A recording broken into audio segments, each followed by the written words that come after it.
start cooking when my husband leaves work, giving myself 30 minutes on the clock. Tonight we're having a little variation of chicken pot pie with biscuits on top instead of a traditional pie crust. Let's see if we can beat the clock. I pre-seasoned my chicken with salt, pepper, garlic powder, and onion powder. We're just gonna wait for this chicken to get nice and brown, and then we're gonna flip it over. You wanna make sure that you season your meat before it cooks, not after, or else you're gonna get a really bland flavor. Another thing about cooking in cast iron that I learned a long time ago is that it will tell you when things are ready to flip. So if you try to flip too early, you'll rip off pieces of that chicken before it's nice and crusty and brown. Be patient here. This is going to take a little while, but you don't want to be constantly stirring. You want to let your chicken cook until it gets nice and crispy and then flip it one time. This chicken is just about cooked all the way through, so I'm going to go ahead and pull it off. It's been maybe 2 minutes on each side. My pan was steaming hot. This thing sat back here and warmed up the entire time that I was chopping my vegetables. And down. Chicken pulled out. I'm going to add about 2 tablespoons of butter into my pan and let that melt down. This is going to help pull up some of those crispy bits, which is all flavor. Once that butter is melted, I am adding in some chopped onions, celery, and some carrots. These came out of a veggie tray that we had this week thanks to the holidays. You can truly use whatever vegetables you have on hand. They don't have to be bought specifically for your meal. If I didn't have carrots like this, I probably would have skipped it tonight and just done celery and onion. We're going to let this cook for about 2 to 3 minutes until our onions are translucent and our other vegetables start to get a little bit soft. I'm going to add a little bit of salt right now, and then we'll come back for the rest. I have about 2 cloves of garlic that I minced up. I'm going to add that right towards the end of when my vegetables are done cooking. These look phenomenal. And then the next thing I'm going to do is add in 2 tablespoons of flour. I thought I had that measured out. We're going to get our flour mixed in, and then we're going to let this cook for another 2 or so minutes. I want it to get nice and brown, but do not burn it. If you need to turn things down, please do. This is when I switch over to a whisk. It's just a preference for me as we get this sauce pulled together.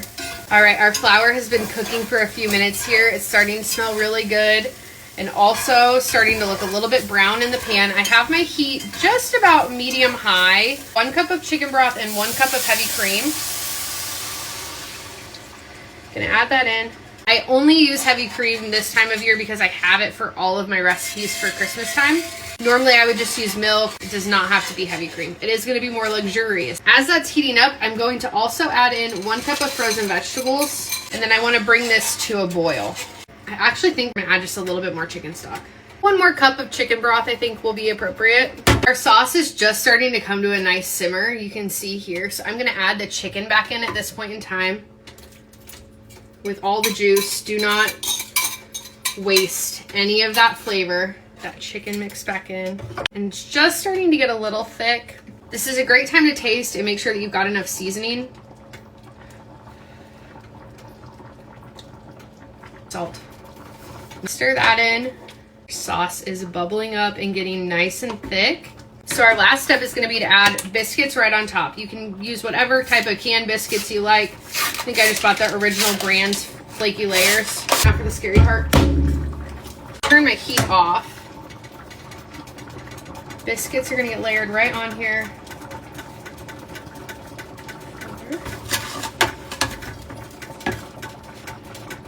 Six, 7, and then 8th one goes right in the middle.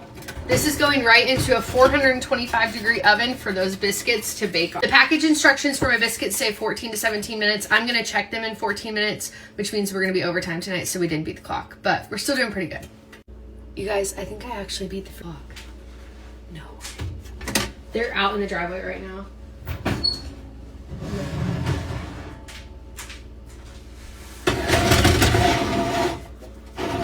This looks so good. This is so good. Oh my God, those biscuits are so perfect. They're cooked all the way through in the middle. This is so bubbly. We did it, we beat the clock. Admittedly, I probably didn't need that additional cup of chicken broth because this is pretty liquidy with those frozen vegetables, but I think it'll be fine. Kind of like soup, but let's try it here.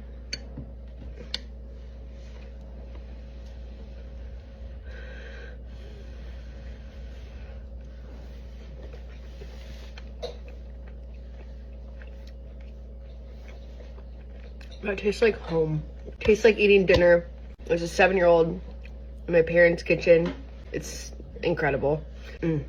So good.